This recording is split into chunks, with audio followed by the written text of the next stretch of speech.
কেকের বিজনেস ভীষণ একটা অনিশ্চিত কাজ। একদিনে 10টা কেকের অর্ডারও থাকতে পারে, আবার দিনে একটা কেকেরও অর্ডার নাও থাকতে পারে। কারণ গতদিন আমার 3টে কেকের অর্ডার ছিল, কিন্তু দিনের দিন আমার কাছে আরও 5টা কেকের অর্ডার চলে আসে। যেহেতু কোনো রকম প্রিপারেশন নেওয়া ছিল না, একদিনে 8টা কেক আমার করতে বেশ চাপ লাগে।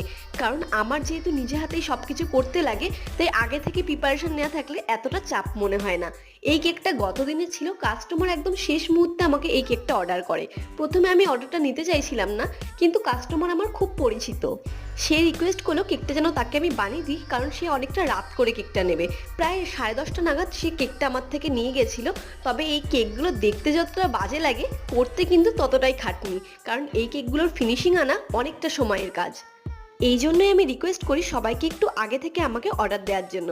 কেকটা কেমন লাগলো অবশ্যই জানিও, আর এই ধরনের কেক কাকে গিফট করতে যাও তাকে মেনশন করো। দেখা হবে নেক্সট ভিডিও।